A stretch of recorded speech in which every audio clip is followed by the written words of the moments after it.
നമ്മുടെ വഴിക്ക് വിഘാതമായിട്ട് ആര് നിൽക്കുന്നുവോ അവരെ തട്ടണം. നമ്മൾ ഫിലിപ്പോസിനെ തട്ടിയില്ലേ, അറ്റൻഡർ വിജയകുമാറിനെ തട്ടിയില്ലേ, പോലീസ് വന്നു, CBI വന്നു, എന്തായി? എവനെയും തട്ടണം. ഞാൻ കൈകാര്യം ചെയ്തോളാം. എന്നോട് അയാൾക്ക് പ്രത്യേകിച്ച് വിരോധമൊന്നുമില്ല. നാട്ടുകാരുടെ കൊച്ചു ഡോക്ടർ ആയതുകൊണ്ട് ഇപ്പോ ആരെന്തിനു വിളിച്ചാലും അയാൾ പോകാറുണ്ട്. ഞാൻ അനുരഞ്ജനത്തിന്റെ മട്ടിൽ ഒരു വൈകുന്നേരത്തെ ഭക്ഷണത്തിനായി ഗസ്റ്റ് ഹൗസിലേക്ക് വിളിക്കാം.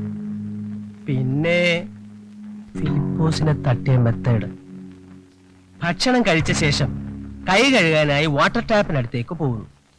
ഇലക്ട്രിക് കണക്ഷൻ കൊടുത്ത വാട്ടർ ടാപ്പ്. വൈദ്യുതാഘാതമേറ്റു കൊച്ചു ഡോക്ടർ മരിച്ച പോസ്റ്റ്മോർട്ടം റിപ്പോർട്ട് നാം അറിയുന്നു. എനിക്ക് പേടിയാവുന്നു. എന്തിന്? അത് അന്ന് അന്ന് പിന്നെ. അത് ശരി, അതാണോ? മെഡിക്കൽ സയൻസ് പ്രകാരം അന്ന് നടന്നതിനെ ഓർത്ത് വിഷമിക്കേണ്ട സമയമൊന്നും ആയിട്ടില്ല. ഒരു പക്ഷേ പേടിക്കേണ്ട എന്തെങ്കിലും സംഭവിക്കണമെന്ന് വെക്കുക. സംസാരിക്കുന്നത് ഒരു ഡോക്ടറോടാണ്. ഒരു ഡോക്ടർക്ക് ഇരു ചെവി അറിയാതെ നിസ്സാരമായി അതിനെ പരിഹരിക്കാൻ സാധിക്കും. പക്ഷേ ഞാനത് ചെയ്യില്ല. കാരണം എന്തെങ്കിലും സംഭവിക്കുന്നുണ്ടെങ്കിൽ അത് നമുക്ക് രണ്ടു പേർക്കും അവകാശപ്പെട്ടതാണ്. നമ്മുടെ ആദ്യത്തേതാണ്. ആദ്യമായിട്ടുള്ളതെന്തും നമുക്ക് പ്രിയപ്പെട്ടതാണ്. എങ്കിലും കഴുത്തിൽ താലി കെട്ടുന്നതിന് മുമ്പ് അതിലെനിക്കും വിഷമമുണ്ട്. പക്ഷേ ഞാൻ അമ്മാമ്മയുടെ സമ്മതം വാങ്ങിക്കഴിഞ്ഞു. മിനിയെ അമ്മാമ്മ കാണാൻ കാത്തിരിക്കുകയാണ്. നാട്ടുകാരെ മുഴുവൻ വിളിച്ച് എല്ലാവരുടെ അനുഗ്രഹത്തോടുകൂടി എത്രയും വേഗം നാം വിവാഹിതരാകാൻ പോകുന്നു. എന്താ പോരെ? അതുവരെ കരയാതിരിക്കാൻ കൊച്ചു ഡോക്ടറുടെ കയ്യിൽ ഒരു കൊച്ചു മരുന്നുണ്ട്. നമ്മുടെ മനസാക്ഷിയുടെ മുമ്പിൽ ഈ നിമിഷം നമ്മൾ വിവാഹിതരാകുന്നു. ഓക്കെ?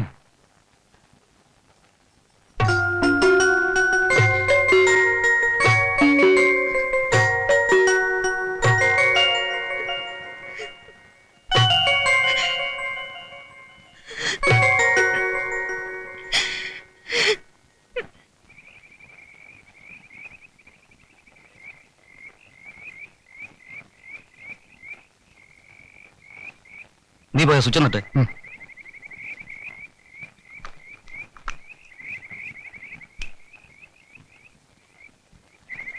ഞങ്ങളോടൊപ്പം ഇങ്ങനെ കൂടിയിട്ട് ഒരു തുള്ളി മദ്യം പോലും കഴിക്കാത്ത ആദ്യത്തെ ആള് ഡോക്ടറാ. എന്നെ ഒരു വിരുന്നിന് വിളിച്ചിട്ട് ഒരുമിച്ചിരുന്ന് ഭക്ഷണം കഴിക്കാത്ത ആദ്യത്തെ ആതിഥേയനും നിങ്ങളാ. അയ്യോ, അതെനിക്ക് വ്രതമായതുകൊണ്ടാ. എനിക്കെന്തായാലും ഭക്ഷണം വളരെ ഇഷ്ടപ്പെട്ടു. റൊട്ടിയിൽ നിന്നും മുട്ടയിൽ നിന്നുമുള്ള ഒരു മോചനം.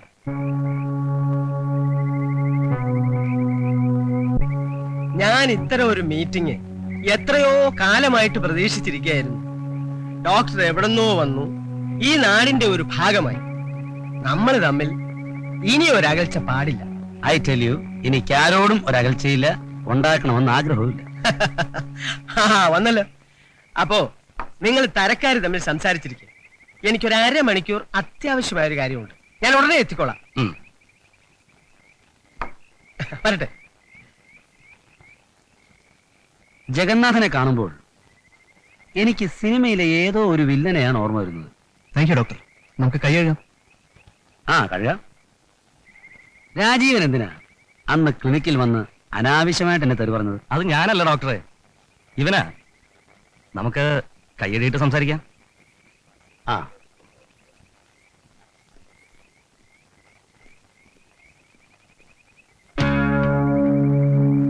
രാജീവ്, ഈ ടാപ്പ് ഒന്ന് തിരിച്ചാ മതി. തിരിച്ചാ മതി. എന്താ? ഈ ടാപ്പ് ഒന്ന് തിരിച്ചാ മതി. ഇടത്തോട്ട് ഇങ്ങോട്ട് തിരിക്കണം.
ഹലോ, ഞാൻ ഡോക്ടർ ജെയിംസാ.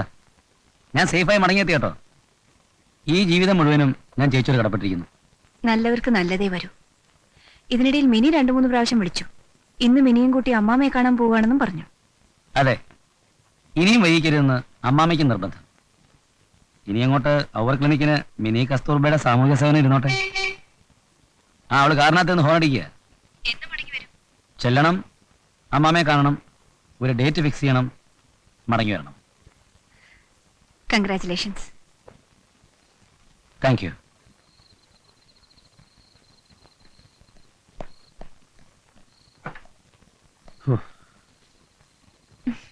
നാം ഒരുമിച്ചുള്ള യാത്ര ഇവിടെ ആരംഭിക്കുകയാണ്. ഈ ലോകം കണ്ട ഏറ്റവും നല്ല ഭാര്യയായിരുന്നു കസ്തൂർബ ഗാന്ധി. ഭർത്താവിനെ അറിഞ്ഞ മനസ്സായിരുന്നു അവരുടെ സമ്പത്ത്. നീ എന്നെ എത്രത്തോളം അറിഞ്ഞിട്ടുണ്ടെന്ന് എനിക്ക് അറിഞ്ഞൂടാ. ഇനി അറിയാനുള്ളതൊക്കെ ഞാൻ അമ്മാമ്മയോട് ചോദിച്ചോളാം. കൊച്ചു ഡോക്ടർ കാറ് വിട്. ഓക്കേ?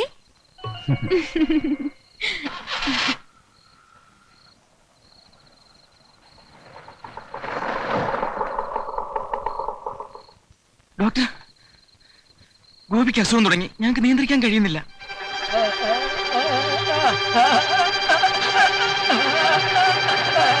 അമ്മാമ്മ എപ്പോഴും പറയും, ഒരു നല്ല കാര്യത്തിൽ ഇറങ്ങി തിരിച്ചാൽ പിന്നെ തടസ്സം ഉണ്ടാവാൻ പാടില്ലെന്ന്. അതൊന്നും വിഷമിക്കണ്ട. നമ്മൾ ഒരുമിച്ച് യാത്ര തുടങ്ങിയപ്പോൾ വന്ന ആദ്യത്തെ ഉത്തരവാദിത്വമല്ലേ. ആദ്യത്തേതെന്തും പ്രിയപ്പെട്ടതല്ലേ. ഞാൻ ഇവിടെ തന്നെ നിൽക്കാം. പോയിട്ട് വരൂ. ചെല്ലു.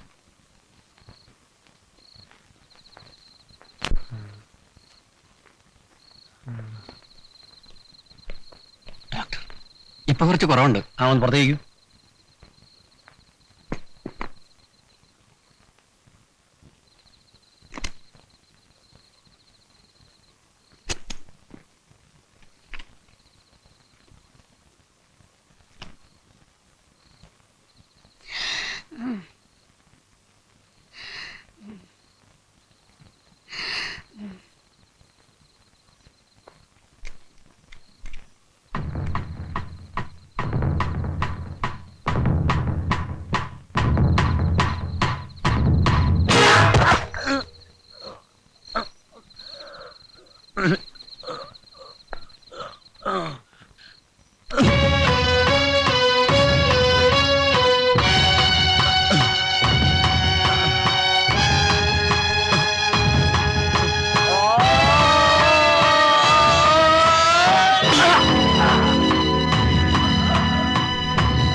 രക്ഷിച്ചാളാ, എനിക്കൊന്ന് കാണണം.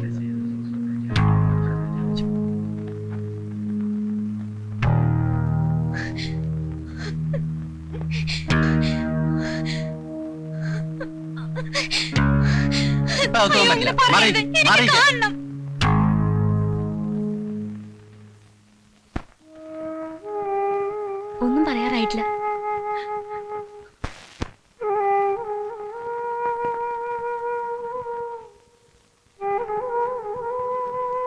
അദ്ദേഹം അവനെ പൊന്നുപോലെ കൊണ്ട് നടന്നിട്ടുള്ളതാ.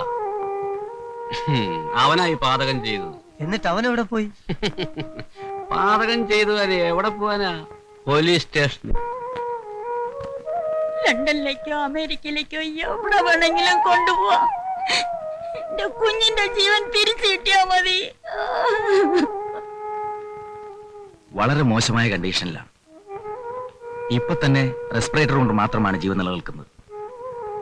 നിങ്ങൾ ഇവിടുന്ന് ലണ്ടനിലേക്കോ അമേരിക്കയിലേക്കോ കൊണ്ടുപോകുന്നു പറയുന്നു. ഒരടി അനക്കാൻ പറ്റില്ല. റെസ്പിറേറ്റർ മാറ്റിയാൽ മരണമാണ്.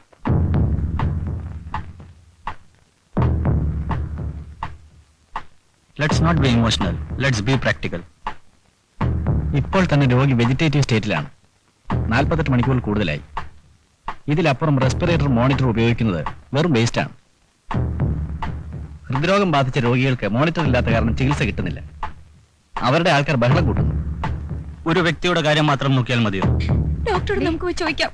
ഒന്ന് അവിടെ വിടാൻ പറഞ്ഞു.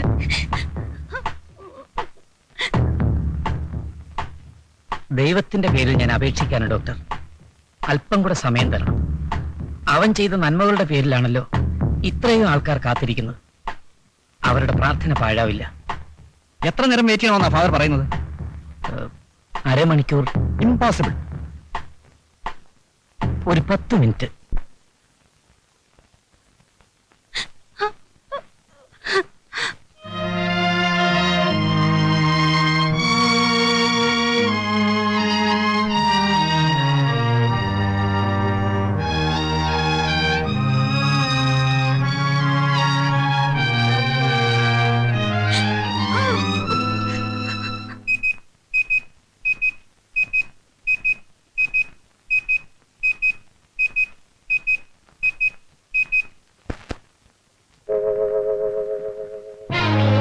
ഡോക്ടറിന്റെ കണ്ണു തുറന്നു.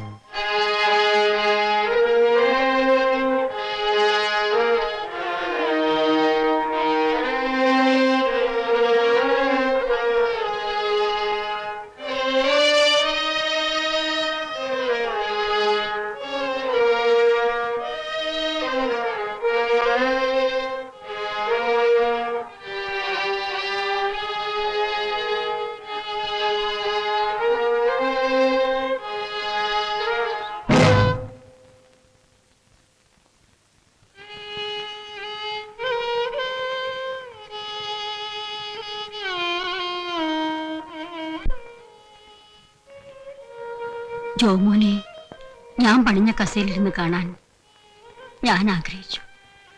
പക്ഷേ അവൻ പറന്നു പോയി. നമ്മുടെ മോനെങ്കിലും ആ സ്ഥാനത്തിരുന്ന് കാണാൻ അമ്മമ്മ അതുവരെ ജീവിച്ചിരിക്കില്ല. കർത്താവ് അതിന് ശക്തി തരട്ടെ.